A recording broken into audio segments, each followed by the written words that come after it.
আসসালামু আলাইকুম। আমি মোহাম্মদ মানিক প্রধান। আজকে আমি তোমাদের যে ক্লাসটা নেব সেটা হলো টেন্স।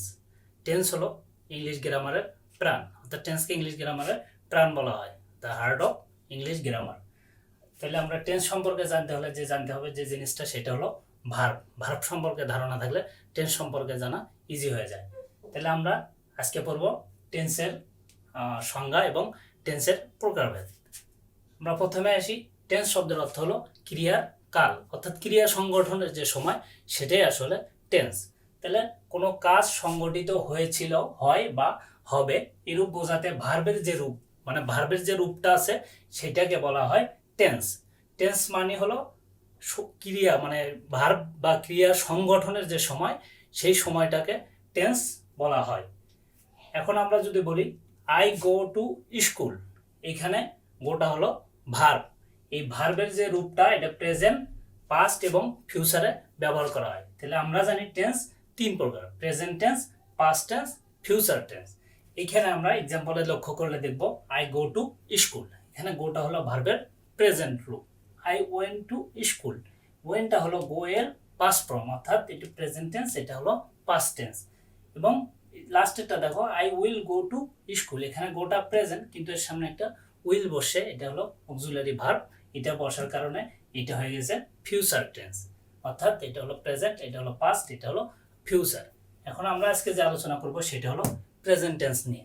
প্রেজেন্ট টেন্স, প্রেজেন্ট শব্দের অর্থ হলো বর্তমান, অর্থাৎ প্রেজেন্ট টেন্স মানে হলো বর্তমানে যে ক্রিয়া বা বর্তমান যে কাল, সেটা হলো প্রেজেন্ট টেন্স। অর্থাৎ বর্তমান কালের কোনো কাজ বা ঘটনার অবস্থা বোঝাতে যে টেন্স ব্যবহার করা হয় সেটা হলো প্রেজেন্ট টেন্স, বা তাকে প্রেজেন্ট টেন্স বলা হয়। অর্থাৎ বর্তমান সময়ের কোনো কাজ সংগঠনের যে সময়, সেটাই হলো প্রেজেন্ট টেন্স। যেমন হি গোজ টু স্কুল, সেই স্কুলে যায়, সেটা হলো he goes to school. He has gone to school, সেই স্কুলে গেছে। তাহলে প্রেজেন্ট টেন্স চার প্রকার। এটা হলো present indefinite, present continuous, present perfect এবং প্রেজেন্ট পারফেক্ট কন্টিনিউয়াস। এ হলো প্রেজেন্ট টেন্স মোট চার প্রকার। এখন আমরা আলোচনা করব present indefinite tense. Present indefinite tense কাকে বলে? বর্তমান কালের কোনো বর্ণনা, অভ্যাস, চিরন্তন সত্য, ঐতিহাসিক ঘটনা বোঝাতে যে টেন্স ব্যবহার করা হয় তাকে বলা হয় প্রেজেন্ট ইনডিফিনিট টেন্স। অর্থাৎ দেখো, বর্তমান কালের কোনো বর্ণনা, অভ্যাস, চিরন্তন সত্য বা ঐতিহাসিক ঘটনা। এখন আমরা আসি, এইগুলো বোঝাতে যে টেন্স ব্যবহার করা হয় সেটা হলো present indefinite tense. Present indefinite টেন্সের গঠনটা কি? সাবজেক্ট প্লাস ভার্বের বেস ফর্ম, অর্থাৎ সাবজেক্ট মানে ভার্বের যে মূল ফর্ম, সেটা হলো ভার্বের বেস ফর্ম প্লাস আদার্স। এখন আসি, সাবজেক্ট যদি থার্ড পারসন সিঙ্গুলার নাম্বার হয় তাহলে ভার্বের সাথে এস বা ইএস যোগ করতে হয়। অর্থাৎ থার্ড পারসন সিঙ্গুলার নাম্বার হলেই কেবল এস বা ইএস যোগ করতে হবে, সব ক্ষেত্রেই শুধু বেস ফর্মটাই বসবে, এর সাথে কিছু যোগ করতে হবে না। যেমন I go to school, I এটা সিঙ্গুলার নাম্বার, কিন্তু এটা থার্ড পারসন নয়, আই হলো ফার্স্ট পারসন। এই কারণে ভার্বের সাথে কিছু যোগ হয়নি, ভার্বের শুধু বেস ফর্মটাই হয়েছে। গো, গো হলো ভার্বের বেস ফর্ম বা ভার্বের present form. I go to school, এখানে আইটা ফার্স্ট পারসন কিন্তু সিঙ্গুলার নাম্বার, কিন্তু ফার্স্ট পারসন হওয়ার কারণে এখানে এস বা ইয়েস কিছুই যোগ করা হয়নি। আবার হি গোজ টু স্কুল, তাইলে হি, হি হলো থার্ড পারসন আবার সিঙ্গুলার নাম্বার, সেই জন্য এই ভার্বের সাথে গোর সাথে ইয়েস যোগ করা হয়েছে, অর্থাৎ হি গোজ টু স্কুল। এটা হলো থার্ড পারসন সিঙ্গুলার নাম্বার হওয়ার কারণেই কেবল এস বা ইয়েস যোগ করা হয়। এই যে এই লাইনটা দেখলে তোমরা দেখবা, subject third person singular number হলে কেবল এস বা ইয়েস যোগ করতে হয়। এখন আমরা আসি, the sun rises in the east, অর্থাৎ দ্য সান এটা সিঙ্গুলার, সূর্য একটা, সেই কারণে এ রাইস এটা হলো মূল ভার্ব, এর সাথে এর যোগ হয়েছে, the sun rises in the east. এটা হলো চিরন্তন সত্য, এই কারণে এটা হলো প্রেজেন্ট ইনডিফিনিট টেন্স, মানে সূর্য প্রতিদিনই একদিকে ওঠে প্রকৃতির নিয়ম অনুযায়ী, সুতরাং এটা হলো চিরন্তন সত্য ঘটনা। এখন আমরা আসি হলো এই যে ফার্স্ট পারসন, সেকেন্ড পারসন এবং থার্ড পারসন। তাহলে ফার্স্ট পারসন কোনগুলো? আই, উই, এগুলো হলো first person. Second person you, your, yours, এগুলো হলো সেকেন্ড পারসন। থার্ড পারসন কি? হি, শি, দে এগুলো হলো থার্ড পারসন এবং পৃথিবীর যে কোনো নাম।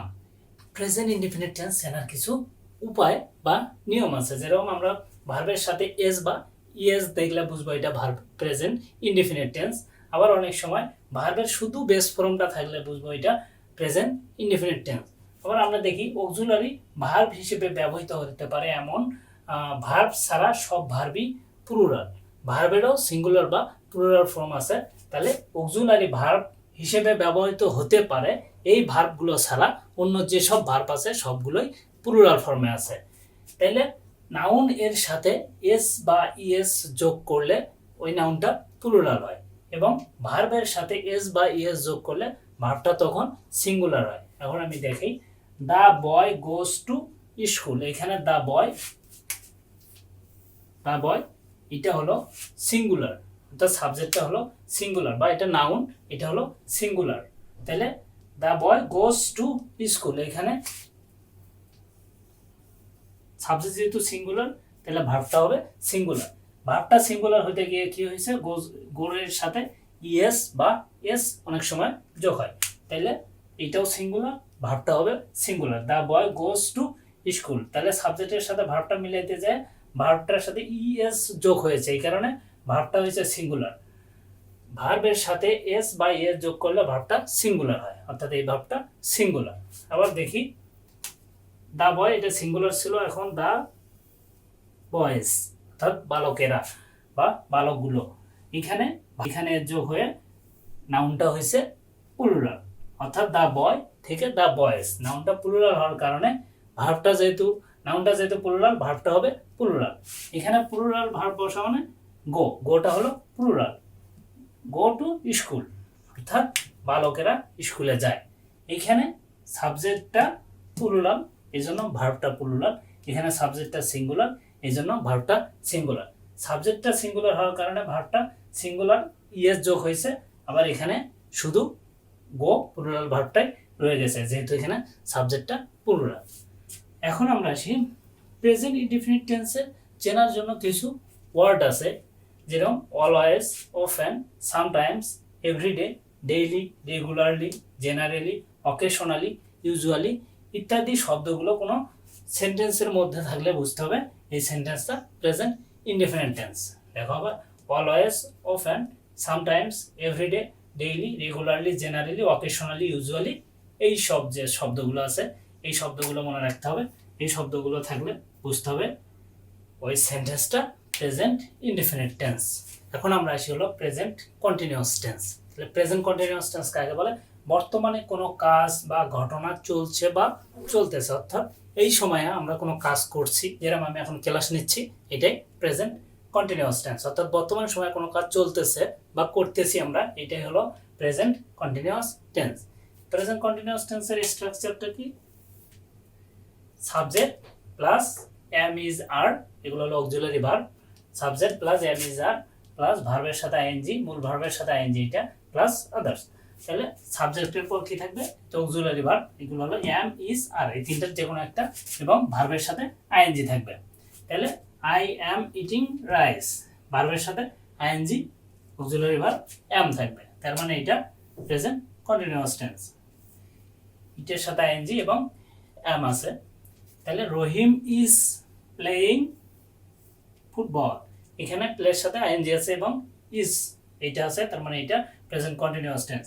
উই আর প্লেইং ক্রিকেট, এখানে আইএনজি আছে এবং অক্সিলারি ভার্ব হিসেবে আর আছে। এখন দেখি, সাবজেক্ট যদি থার্ড পারসন সিঙ্গুলার নাম্বার হয় তাইলে শুধু সেই ক্ষেত্রে ইজ ব্যবহার করা হয়।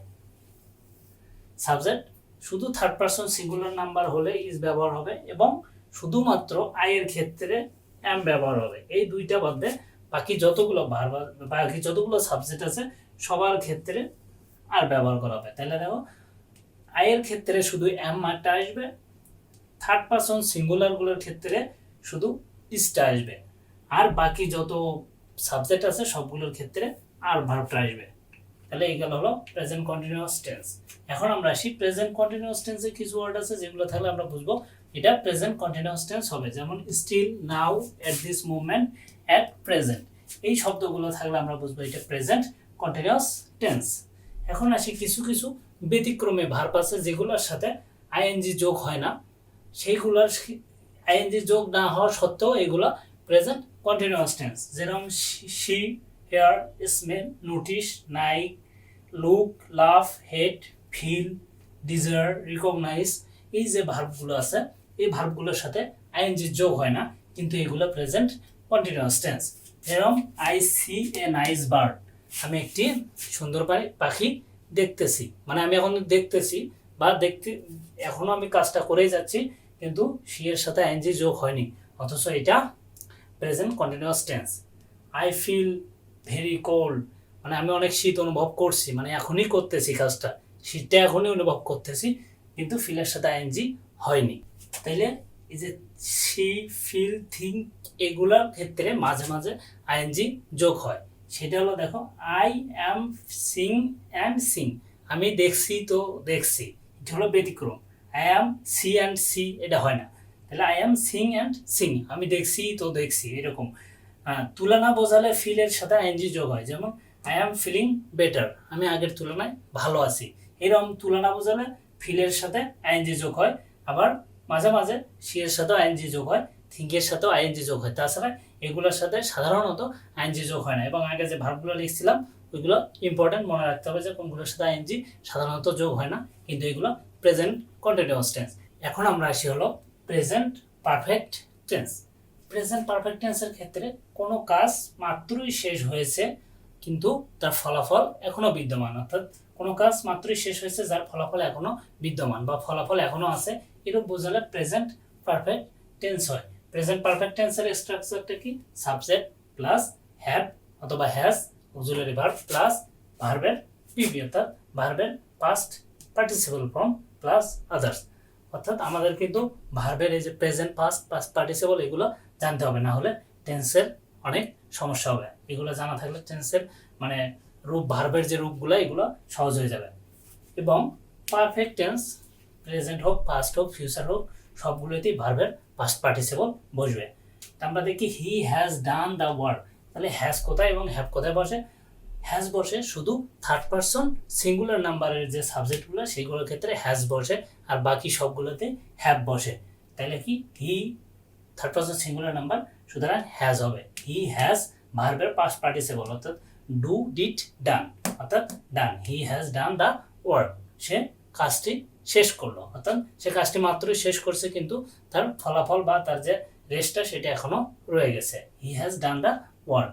আমাদের I have done the work, অর্থাৎ আই এটা ফার্স্ট পারসন, সুতরাং হ্যাভ বসে, এটা হলো অক্সিলারি ভার্ব এবং ভার্বের পাস্ট পার্টিসিপল ওই একই, ডান দ্য ওয়ার্ক। তবে I have gone to the school বা I have gone to school, এগুলো হলো present perfect tense. Present perfect টেন্সের ক্ষেত্রে just, just now, already, yet, never, ever, lately, recently, এই যে শব্দগুলো আছে এই শব্দগুলো কোনো সেন্টেন্সে থাকলে আমরা বুঝবো এই সেন্টেন্সটা প্রেজেন্ট পারফেক্ট টেন্স। এটার ক্ষেত্রে উদাহরণ দিতে I have done the work বা I have done the work recently, he has done the work already, এগুলো যদি এরকম থাকে বা he has done the work yet এরকম যদি থাকে, সেই ক্ষেত্রে হবে এগুলো প্রেজেন্ট পারফেক্ট টেন্স। এখন আমরা আসি হলো প্রেজেন্ট পারফেক্ট কন্টিনিউয়াস টেন্স। আমরা কিন্তু আগে পড়ছি প্রেজেন্ট কন্টিনিউয়াস টেন্স, তারপর প্রেজেন্ট পারফেক্ট টেন্স, তারপর হলো প্রেজেন্ট পারফেক্ট কন্টিনিউয়াস, অর্থাৎ দুইটার সংমিশ্রণ। দেখো প্রেজেন্ট পারফেক্ট কন্টিনিউয়াস টেন্স কাকে বলে? বর্তমান কালে কোনো কাজ শুরু হয়ে দীর্ঘ সময় ধরে চলছে, এরূপ বোঝালে প্রেজেন্ট পারফেক্ট কন্টিনিউয়াস টেন্স হয়। অর্থাৎ কাজটা শুরু হয়ে এখন পর্যন্ত চলছে, শুরু হয়েছে আগে কিন্তু এখন পর্যন্ত কাজটা চলতেছে, এরূপ বোঝালে প্রেজেন্ট পারফেক্ট কন্টিনিউয়াস টেন্স ব্যবহার হয়, বা এরকম সেন্টেন্সকে প্রেজেন্ট পারফেক্ট কন্টিনিউয়াস টেন্স বলা হয়। এই টেন্সের স্ট্রাকচার হলো subject plus have has, perfect টেন্সের মতোই। এইখানে এক্সট্রা হলো একটা বিন আসে এবং ভার্বের সাথে আইএনজি, ভার্বের সাথে আইএনজি কন্টিনিউয়াসের মতো, তাই হ্যাভ হ্যাজ পারফেক্টের মতো, অর্থাৎ পারফেক্ট কন্টিনিউয়াস যেটা সেটার সাথে মিলা যায়। Subject plus have has, extra একটা বিন, ভার্বের সাথে ING plus others plus since অথবা ফর প্লাস একটা টাইমের উল্লেখ থাকে। এক্সাম্পল দেখি, it has been raining since morning, তাহলে ইট হলো থার্ড পারসন সিঙ্গুলার নাম্বার, এই জন্য এখানে হ্যাজ হচ্ছে ভার্ব এবং একটা বিন আসছে এক্সট্রা, এখানকার বিনটা রেনিং ভার্বের সাথে আইএনজি, মূল ভার্বের সাথে আইএনজি। তারপর হলো সিন্স মর্নিং, তারপর আসি আই, এটা হলো ফার্স্ট পারসন, যদিও সিঙ্গুলার নাম্বার, তারপরে এটা হলো ফার্স্ট পারসন, এই জন্য আই এর সাথে হ্যাভ হয়েছে। I have been living in Dhaka for 6 years। এটা হলো টাইম, এটা টাইম, এটা টাইম। এই যে তার আগে একটা সিন্স, ফর, সিন্স, সময়ের আগে সিন্স বা ফর বসবে, এবং এখানে হ্যাভেজের সাথে বিন, মূল ভার্বের সাথে আইএনজি। তাহলে হি third person singular has been living here since 1990। তাহলে এখন আমরা আসি কোথায় সিন্স বসতেছে আর কোথায় ফর বসাতে হচ্ছে আমাদেরকে। এখানে টাইম সিঙ্গুলার হলে সিন্স বসে, টাইম প্লুরাল হলে ফর বসে। যেরকম এই যে সময়ের দিকে লক্ষ্য করলে আমরা যেখানে দেখব এই সময়টা সিঙ্গুলার হয়েছে, সেইখানে আমরা সিন্স বসাবো, যেখানে এই সময়টা প্লুরাল সেইখানে আমরা ফর বসাবো। যেরকম মর্নিং, এটা হলো সিঙ্গুলার, এই জন্য সিন্স বসছে, এই যে সিঙ্গুলার সিন্স, আর প্লুরাল হলে ফর। 6 years প্লুরাল, 6 years 6 বছর প্লুরাল, এই জন্য ফর বসছে। আর 99 একটা সাল, এটা সিঙ্গুলার, এই জন্য এখানে সিন্স বসছে। আবার যদি লিখি I have been working for 2 hours, তার মানে 2 hours প্লুরাল, এই জন্য এখানে ফর বসছে। তার মানে টাইম সিঙ্গুলার হলে সিন্স, টাইম প্লুরাল হলে ফর বসবে। এগুলো হলো প্রেজেন্ট পারফেক্ট কন্টিনিউয়াস টেন্স। তাহলে আজকে আমরা মোটামুটি প্রেজেন্ট টেন্সের যে প্রকারভেদ 4 প্রকার এটা পড়লাম, indefinite, present continuous, present perfect এবং প্রেজেন্ট পারফেক্ট কন্টিনিউয়াস। আগামী ক্লাসে ইনশাল্লাহ আমরা পড়বো পাস্ট